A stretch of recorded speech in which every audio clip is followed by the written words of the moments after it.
Fala pessoal, professor Saulo Formiga na área, Geografia e Atualidades, e aqui com algumas questões que são, questões daquelas que vão fazer você mandar muito bem no Enem ou na UEMA. Por quê? Porque a gente traz aqueles dados que são sempre muito atuais e sempre muito comuns na prova. A gente precisa entender quais são os assuntos recorrentes, não é verdade? Então, eu trouxe alguns para vocês aqui, ok? Mas, antes de qualquer coisa, não esquece de baixar o material desta aula, ok? Bem aqui, o link está aqui na descrição do vídeo e, evidentemente, não deixa de seguir a nossa plataforma. Você já clicou aqui? Tem que clicar, galera. Sabe por quê? Porque a cada novo vídeo você vai ser notificado. Então, segue aqui para dar uma força pra gente e automaticamente já ativa o sininho. Toda vez que tiver vídeo no canal novo, tiver live, vai ter muita live aí pela frente, nesse grande projeto da Secretaria de Educação do Estado do Maranhão, mais um trabalho do governo do Estado do Maranhão, pensando em vocês. Então, já deu like? Já seguiu? Já clicou no sininho? Então, meu irmão, vamos mandar ver. Questão de Geografia número 35 do Enem 2023. Escrito durante a Primeira Guerra Mundial, o seguinte trecho faz parte da carta enviada pelo secretário do Exterior britânico, Sir Arthur James Balfour, ao banqueiro Lord, eu não sei falar esse nome, presidente da Liga Sionista, em 2 de novembro de 1917. A carta ficou conhecida como Declaração de Balfour, que inclusive nas aulas de História são muito comuns serem trabalhadas. O governo de Sua Majestade vê com aprovação o estabelecimento na Palestina de um lar nacional para o povo judeu e fará todos os esforços para facilitar tal objetivo. Nada será feito que possa prejudicar os direitos civis e religiosos das comunidades não judaicas na Palestina. O que essa carta está dizendo? Olha só, é sempre bom você dar uma olhadinha aqui na fonte, né, desse recorte, tá? Olha aqui, fala a Guerra da Palestina, tá? E foi lançado em 2002. Mas você já sabe qual é o tema dessa carta, a Guerra da Palestina. Gente, a Guerra da Palestina roubou todos os holofotes, todas as TVs estavam vidradas no que estava acontecendo agora, recentemente, há alguns poucos meses atrás. A gente viu, por exemplo, primeiro, uma ocupação de Israel por forças do Hamas, que é um grupo extremista, e com sequestro de judeus que estavam sendo capturados e levados para a faixa de Gaza, que é uma ilha palestina dentro de um território judeu. Essa ação gerou uma reação. Israel, evidentemente, contra-atacou. Só que não ocupou o território, literalmente falando, simplesmente bombardeou com força total. O saldo de mortos na faixa de Gaza passou dos milhares, enquanto que nos judeus ficamos na casa das dezenas. É muito comum essa comparação dos números para ecoar a narrativa da desproporcionalidade, que inclusive o mundo criticou Israel, mas que tem sido uma prática muito comum do povo israelense dentro dessa questão. Até porque existe aí um conflito de interesses por conta do território. Quer dizer, há um passado muito distante, aquele território era ocupado pelos ascendentes dos judeus. E por uma força política, primeiro de Roma, depois do Império Turco Otomano e depois da própria Inglaterra, houve inclusive diásporas. Os judeus foram duramente perseguidos e acabaram se dissipando pelo mundo. Aqui, nesta carta, a Inglaterra reafirma, inclusive, a aliança realizada com os judeus já lá no século XIX. E fala sobre o aceite de uma divisão do território palestino, que agora já era palestino, embora não oficialmente, mas já estava sendo ocupado predominantemente pelo povo palestino e que iria abrir espaço para alocar o povo judeu. É claro que isso não ia dar muito certo, né? O povo judeu requer o poder histórico sobre o território, também, inclusive, enobrece a ideia de que, como povo de Deus, tem direito àquela terra, que é a terra prometida das suas profecias, e o povo palestino diz que tem um direito habitual, o direito de ocupação oficial daquele território. No caso oficial, porque é um direito adquirido pelo uso da terra. De fato, eu tenho dois povos lutando pelo mesmo espaço, e evidentemente isso vai trazer uma grande zona de tensão. Ok?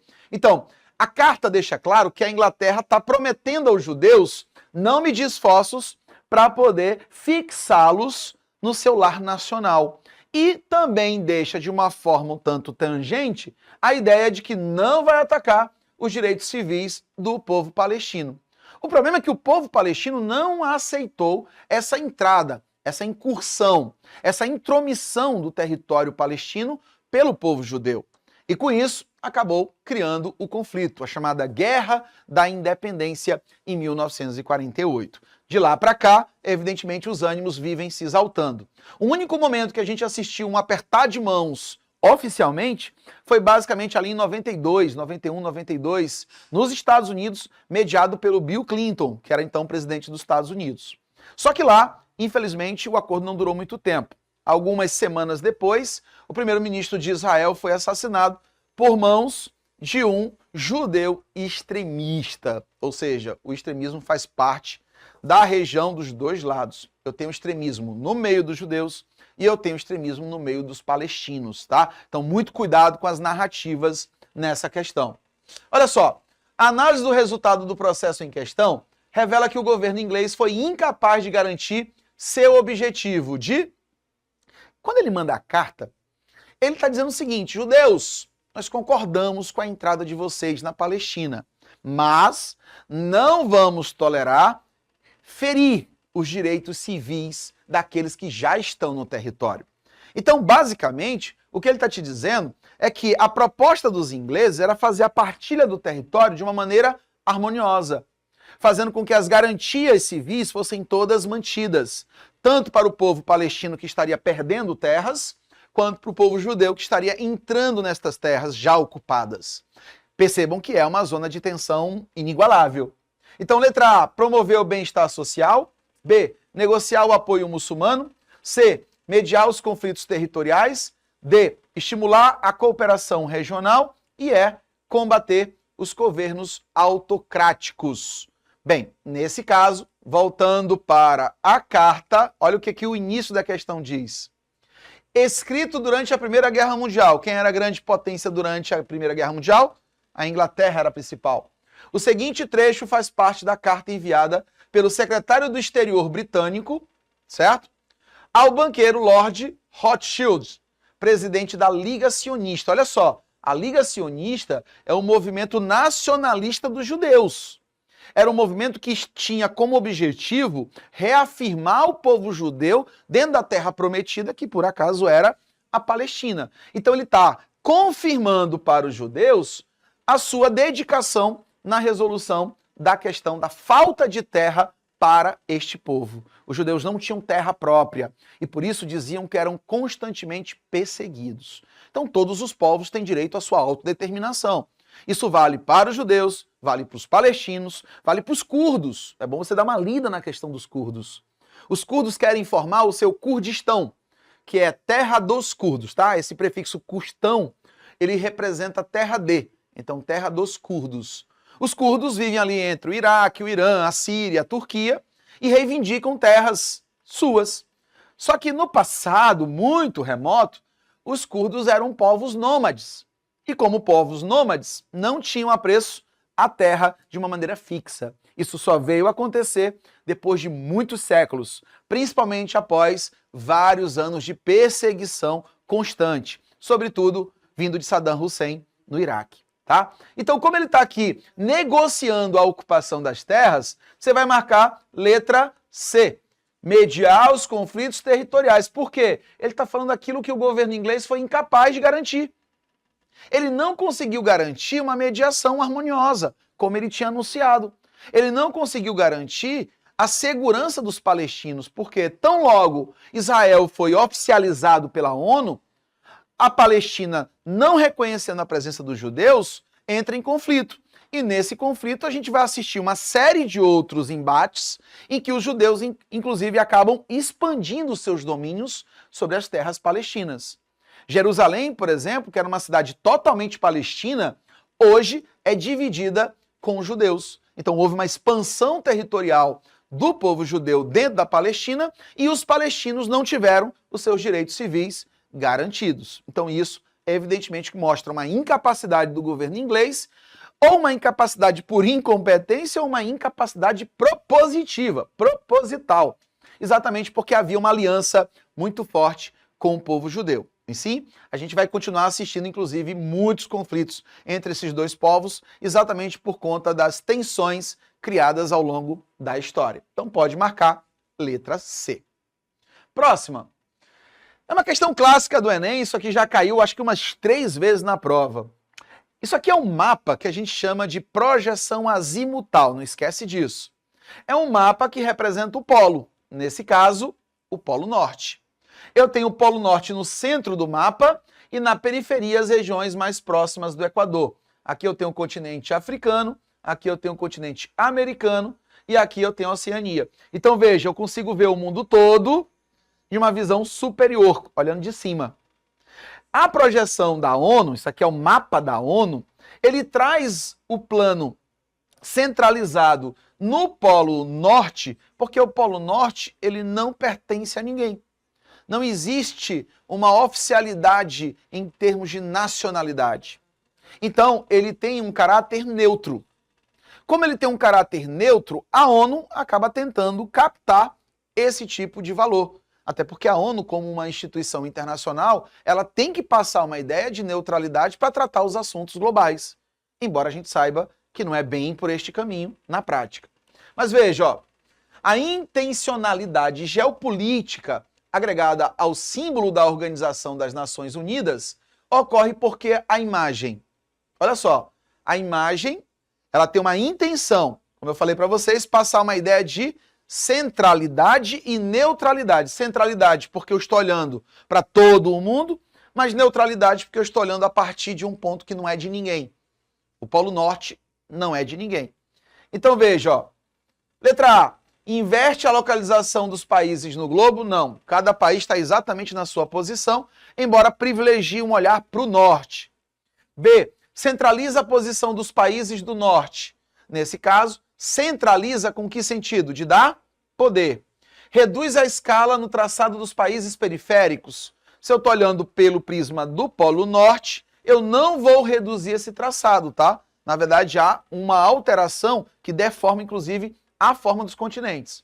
D, ignora a existência de continentes meridionais? Não, tá aqui, ó, eu consigo ver o desenho da África e da América, tá? Que a meridional é sul. E apresenta uma continuidade entre as porções continentais. Bem, se você marcar aqui, ó, letra C, você vai mostrar o seguinte, ó, centraliza a posição dos países do norte. Centraliza, como a gente viu agora há pouco na explicação, ó, porque ele vai dar o foco para o norte, não para o sul. Ele está escondendo o sul e focando no norte, mostrando que existe uma superioridade. Centralização significa dar o foco, dar atenção. E nesse caso, fazer isso é deturpar o equilíbrio geopolítico do planeta. Então quer dizer que eu tenho um poder soberano sobre o norte, e aí aparece a Europa, aparece os Estados Unidos como eixos centrais, e esconde nessa visão neutra os continentes meridionais. Eles até aparecem, inclusive, deturpados, ó, diminuídos. Aqui eu tenho um continente africano que é gigantesco, aqui eu tenho um continente da América do Sul que é gigantesco, e eles aparecem menores do que a Europa. Então, bem aí você já percebe nitidamente uma manipulação geopolítica da narrativa. Portanto, a letra C é a resposta correta. Perfeito? Então é muito comum isso aqui no Enem e mais comum ainda na UEMA, tá? Isso é a cartografia, é o trabalho com os mapas, mas com viés geopolítico.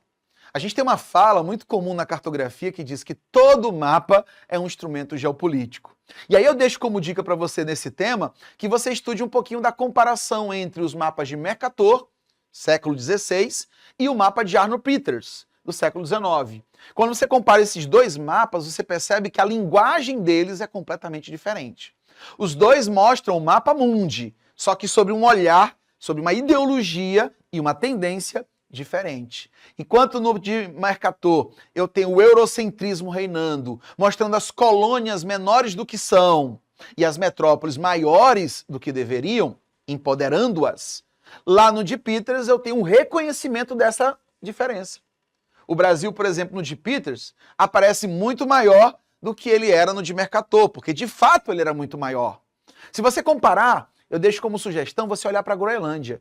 Gente, a Groenlândia, ela tem 2 milhões de quilômetros quadrados. o Brasil tem 8 milhões. Mas no mapa de Mercator, o Brasil aparece menor do que a Groenlândia. Desde quando 2 milhões podem ser maiores do que 8 milhões de quilômetros quadrados?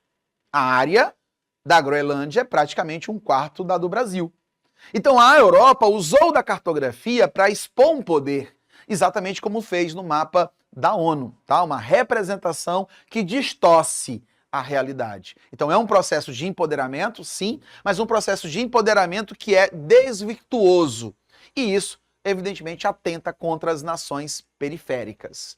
Hoje, com a nova ordem mundial, com as tecnologias e as revoluções industriais chegando aos mundos subdesenvolvidos, em particular a China, o eixo do poder mundial tem migrado do Ocidente para o Oriente. Tanto que você com certeza deve ter lido, se não, vai ler a partir de agora, um pouquinho sobre a guerra comercial entre Estados Unidos e China. A China vem numa corrente de crescimento surreal. A pandemia deu uma desacelerada no mundo inteiro, mas o primeiro país a se recuperar foi exatamente a China. E hoje a gente estima que já a China vai superar o PIB dos Estados Unidos. Então, com isso, a produção de riqueza da China vai ser a maior do mundo, e no mundo em que o poder econômico é quem dá as cartas, se a China tiver o maior poder de capital, evidentemente, agora ela vai tomar as chaves do planeta. Então ela vai ditar as regras e isso provavelmente vai iniciar um novo ciclo na humanidade. Então, cenas do próximo capítulo. Eu fico por aqui, até o nosso próximo vídeo. Um forte abraço, gente. Tchau!